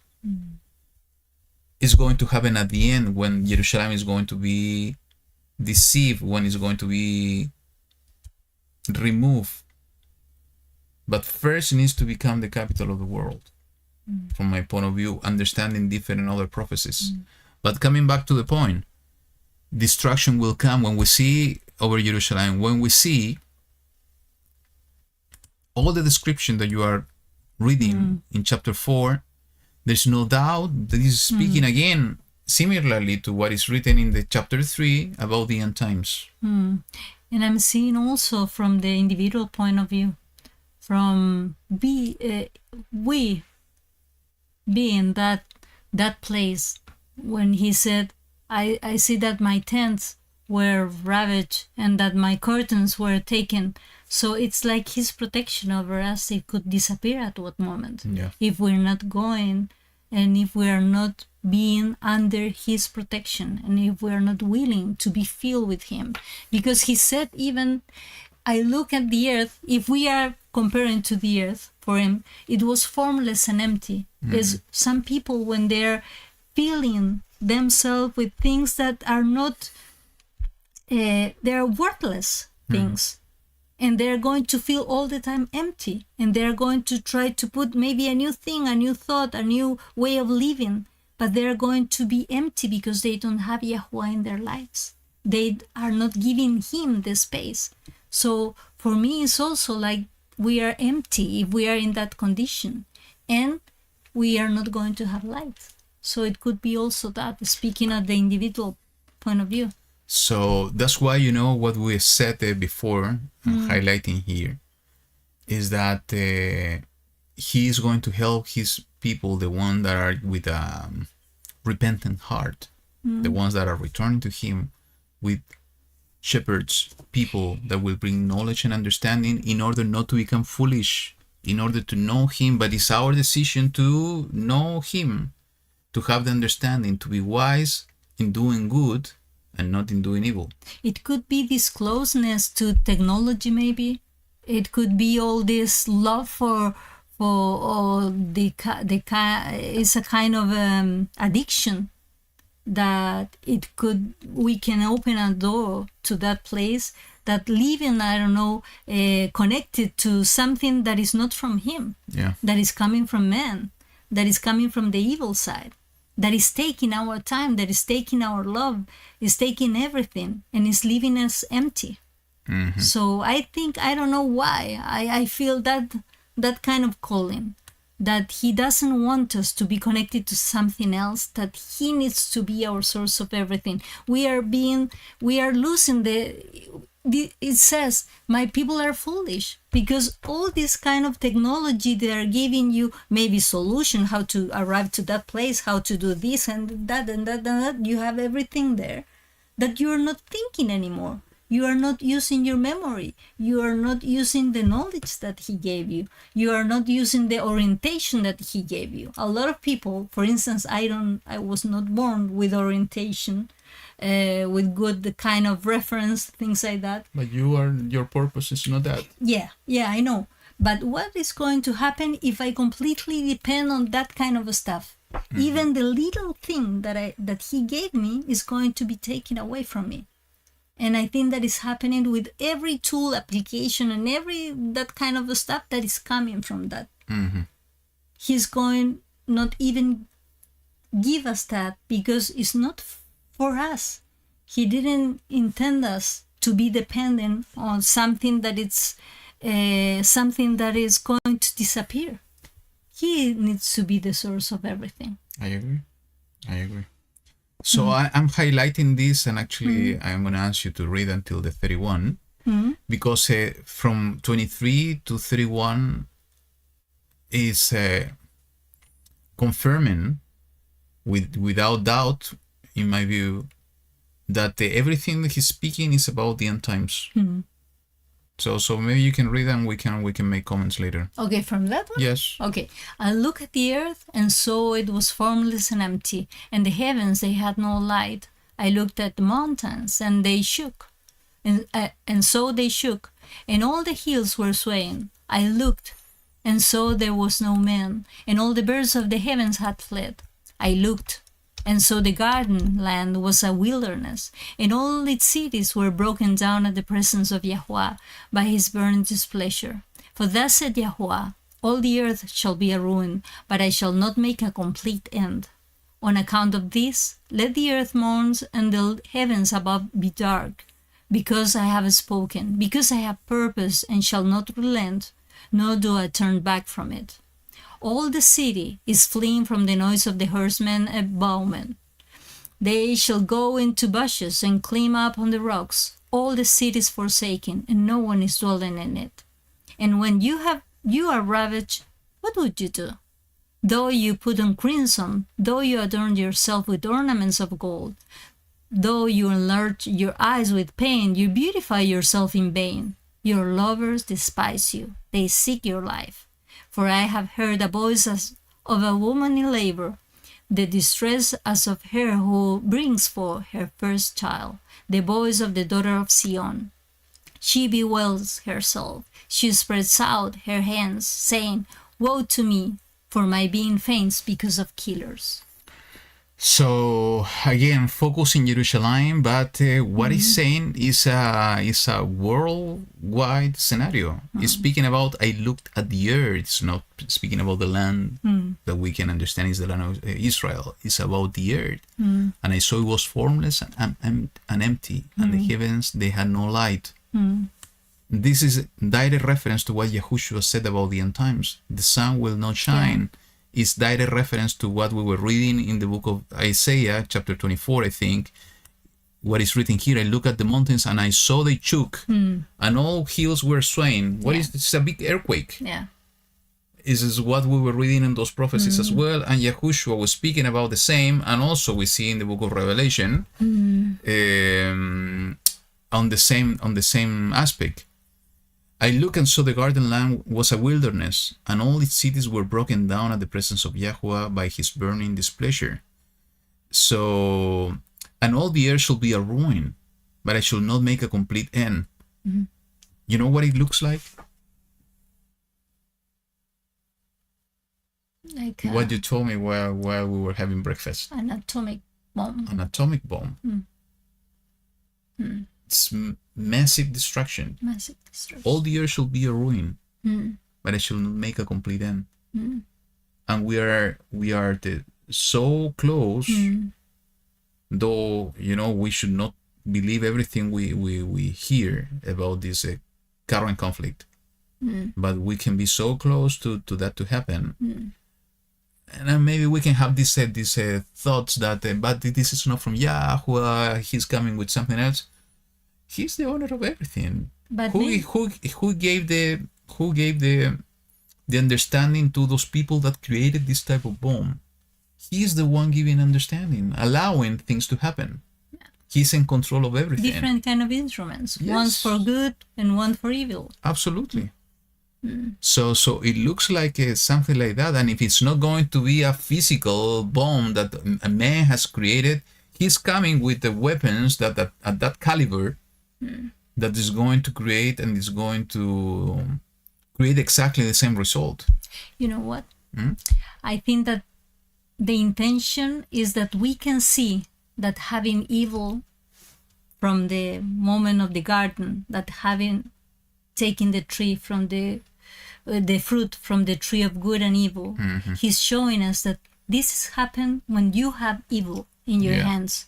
Yeah. You cannot manage. You are going to destruct yourself. The only way that you are not going to repeat that is that you learn the lesson, that you have to pass through this physical death. And then we are going to be willing to understand and to respect that that tree was not for us. Yeah. That That's tree a good was for thought, him. yeah. Because he knows when something is good and when something is bad. It's like showing a small kid, this is what happened when you do these bad things. Yeah. And it was because when it talks about the creation, it says, and he saw that this was good. And he continued with a new creation. So he has the judgment, the proper judgment, to know what is bad and what evil and how to make a perfect balance of that. But we don't. So maybe, and I'm hoping and I'm praying that it's going to be like waking up from a bad dream. That all this is going to happen so fast that we are going to wake up and see and be with him again, maybe, if we are worthy. That's a good word.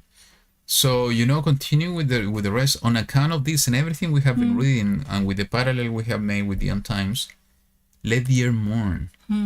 When you mourn, when you are you lost something, something that is close. Yeah, people, things.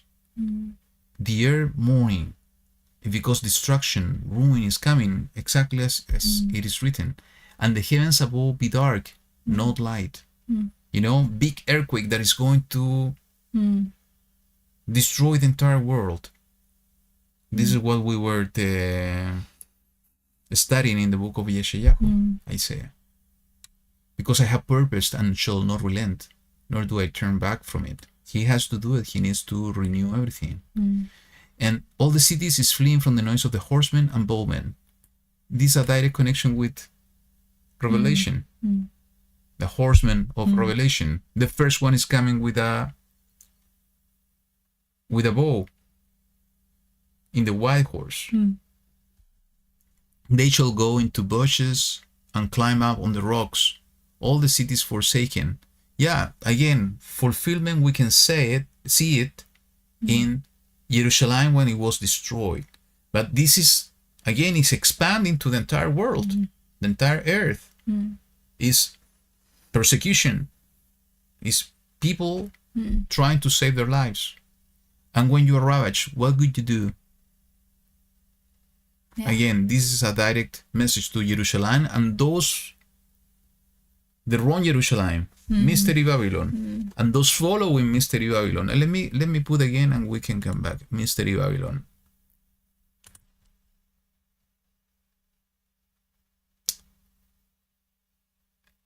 It says, "Come, I shall show you the judgment of the great whore sitting on many waters, with whom the sovereigns of the earth committed whoring, And the inhabitants of the earth were made drunk with the wine of her whoring. The inhabitants of the earth, everybody. So except those that are going to decide something different, those that are going to be woken up and decide to do good instead of doing evil. So though this is specifically for Jerusalem as Mystery Babylon, is also for those that follow her steps, those that are being drunk by the wine of her whoring. That's why, we need to be sober and we need to decide with wisdom from above. Every day, as you said, the wicked thoughts, to remove those wicked thoughts. As we said earlier, the mindset of the city or the mindset of the countryside, the mindset of darkness or the mindset of light. And this is again confirmation, new confirmation that we are talking about the end times. A woman in labor is a key phrase when speaking about the end times. Shaul was speaking about that. I think Mashiach was speaking about that too. What I have heard, the pain is coming more quickly and stronger every time. A voice as of a woman in labor, the distress of her who brings forth her first child, the voice of the daughter of Zion. So this is a new key that everything we have been reading and studying so far, though some of them are being fulfilled as a foreshadow of what's coming, is what's going to happen now in our times. And again, I think all the configuration of what needs to happen surrounding the fulfillment of this prophecy is coming together and is being put together by the invisible hand of YaHuWaH, allowing this to happen in order for this word to be fulfilled in our times. And as I saw a comment here from Yaya, I think, and I will, let me see if I find it. I second what you said, my sister. I praise Yah that He's allowing us to witness the setup.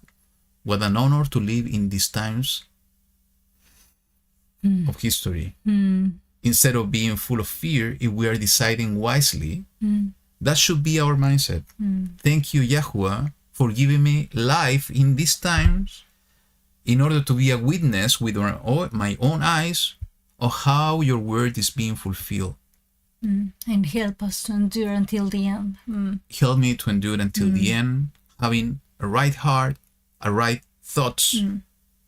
That is thinking and doing what is good and not what is evil.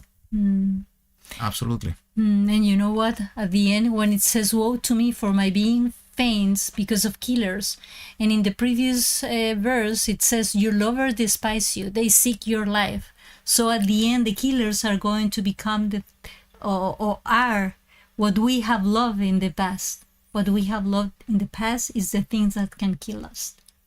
Yep. So very relevant, as we said at the beginning. I think maybe while we progressing, YaHuWaH will be showing us even more things. How's the art happening, and if they're not fully happening, how everything is being orchestrated, and we are getting closer and closer every day to the fulfillment of what we are reading. Again, we said this last week. By reading the first chapter, most of the word and the prophecies that Jeremiah received are for the end times. Even though that the fulfillments happened as foreshadow, with these keywords that we see here, and we saw also when we saw in the first few verses of chapter 1 that his message was directed to the house of Israel, when the house of Israel was already gone. It's just an easy way to understand that all his message is for a different timing. And I do believe that timing is now that YaHuWaH has been doing a marvelous work to awaken the house of Israel in the dispersion, because Yahushua is coming soon in order to take the two houses, as we were reading here, and to unite them, so both together can come back to the promised land and under the hand of Mashiach in order to receive the reward and the promises. He's eternal. He has been there from the beginning, and he's going to be there all the time. And he's just waiting for us to be there with him, to trust in him, so we can ask him the strength that we need every day. So he said, and it was said, that we don't have to fear men who can only kill the body, because this is something temporary. We have to feel and revere him, that he is the owner, he is the creator, he is the one who is really knows what is being dead and what is being alive.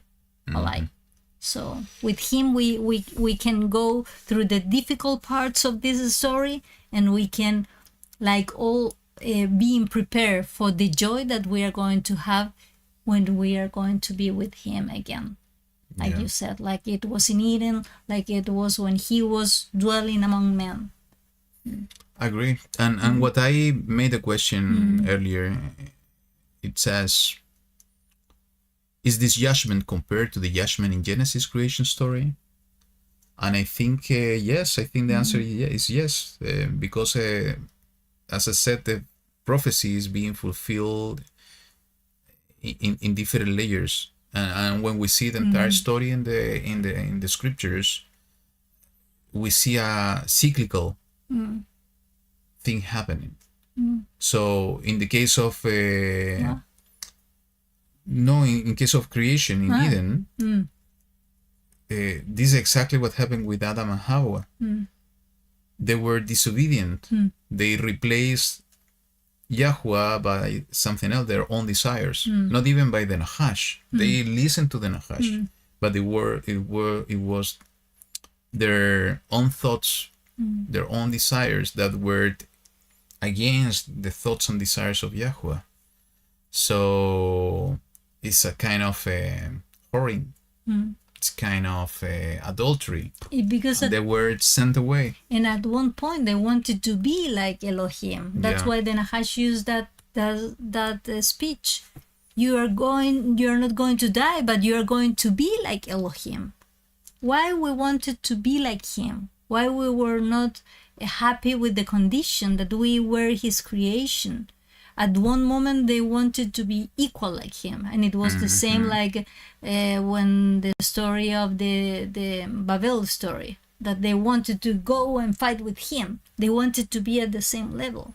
So every time that they want to be in that position, we are going to have destruction. Even if we see, we were making the comment earlier, is that it's going back to Eden. Yeah. And I was saying, it would be interesting to have again the two trees, but now to make it the right decision. Even in that point, throughout the scriptures, when we see it, it's the same pattern in the same cycle. We today have the option of the two trees, the tree of life or the tree of good and evil. Knowledge of good and evil. It's exactly as Moshe was presenting, it's exactly as Yahushua was presenting. It's the way of life or the way of death. So even today we have the same pattern, the same cycle. So I wouldn't be surprised if that maybe this is like a circle, that we are going back to the same point until we are going in reverse. So we reach a point and then we are going in reverse, and same things are happening, but in the reverse way, and we are going to get to the point of the beginning that we are going to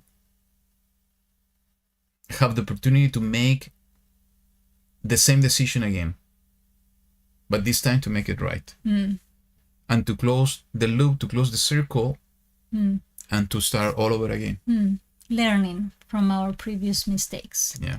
I hope we answer your question, Wada. Even if it's not connected to what you think. But this is what we believe. So very interesting, Jeremiah. Yeah, And by the way, before I forget, a big shout to Jeremiah in Shannon's house. We heard, we saw the comment. Yeah. I have a family gathering. It's so beautiful to see that Yeah. the 9 of you are being there. So And Jeremiah is also listening to us and with because, us, and I was reading and thinking, study the book of Jeremiah. the book of Jeremiah, And I was thinking that maybe it was also the same Jeremiah, that he was going, YaHuWaH, that he was going to be happy also because we are reading from his book. Yeah, exactly. So it's funny. And if what I maybe was meaning about the flood, because it was also a judgment No, moment. it's the creation. Genesis creation. Okay. But go ahead. You wanted to mention something about the because flood. and I think that I have shared this before about the flood, that when the earth were cleansed but with water, and now the earth is going to be cleansed with fire. So it's so interesting that some things are not going to remove only if they have these two conditions: water and really heat, like fire, hot water. Because for instance, when you have some stain in your clothes, the only way that you can remove it is with hot water. So if the earth is going to receive these two conditions, is when it's going to be cleansed from all the blood shedding that the earth has been receiving during all this period of time. I think it's good what you're saying. And especially blood, because blood is taken away from in that way. Unbelievers usually take all these passages in order to say, no, what the type of God you believe, this is a destroyer and so on. And because they are seeing it with blind eyes. And I think it's exactly as you said. How he's going to cleanse something without destroying it first. Some things we can clean it without destroying. Other things we need to destroy them with fire in order to cleanse them. Yeah. So everything we are reading here, even though that we know it's going to be terrible, even it is written that woe to them that they are waiting and speaking and asking for the day of YaHuWaH to become, because it's going to be a terrible day. Yeah. So we know that it's going to be difficult. It's going to be a terrible day. But he's not doing it because he's bad. He's not doing it because he's a destroyer. He's doing it because it's the only way to remove all the dirty things that are here in this world, accumulated for millennia, and to wash the heart of the earth, the heart of the inhabitants of the world, and to begin all over again, but in the right way. Again, going back and closing to the circle, going back to Eden to begin as it's supposed to happen, as it was the intention of his heart. So, hot water is needed, fire is needed, but understanding this from the right angle, that this is because it's a blessing, because it's the only way to purify. Okay? First with water and the flood of Noah, now with fire, as Kefa Peter was speaking about. Good. Yeah. And we did it, only 15 minutes more. Wow, I thought that we were going to take 3 hours. It's good. But it was good, without studying first and just talking. The Ruach is always helping us. That's good. So I saw Karen here. So Shabbat Shalom, Karen. I hope you are having a wonderful time, and thank you for your prayers for having toward us, to having a good time here. We're so happy. When you are going back to this video, you will understand that why we are so happy being here at the South again. So good, and Shabbat Shalom, Mom. I see that you are here also with us. Good. Yeah. So final words. That we have to Remember YaHuWaH. Remember YaHuWaH, and Return to Him. And the title, as he said, that we need to Wash our hearts. our heart. You want to see it, so not to forget. Wash your heart Wash your from heart evil and be and be saved. saved. That's So the way. Yeah. to be saved, we need to wash our heart from evil. It's a decision, but also we wash with the blood of Mashiach Yeah. in order to Yeah. remove all sin. We know when something is not good in his eyes, so he has given us that condition that we can discern. And even from little children, they always know when something is not okay. So we need to ask him for his help, and he's going to help us to, if we did something that is not okay, to wash that and to start again. And then when we have washed that, not to go again to that place. Absolutely. So I think it's a good way to finish today. Thank you so much for listening to us, for starting with us, for your love, your support, for joining us week after week. We pray. We're a flock. Yes, and a small one. A small flock, Yes. but a nice one. But a beautiful one and a lovely one. So we love all of you. Thank you so much for your love, your support, your prayers. And we hope that you are going to continue enjoying your Shabbat. We will absolutely continue enjoying our Shabbat. too. First with a lunch, Yeah. then reading next portion, Reading this next then portion. enjoying a pure air. Yeah. So once again, thank you so much. YaHuWaH be with you all, and we hope to see you next week, if that's the will of YaHuWaH, to continue with the next portion in the book of Jeremiah. So see you next week. Shabbat Shalom. YaHuWaH be with you all. Bye-bye. Bye.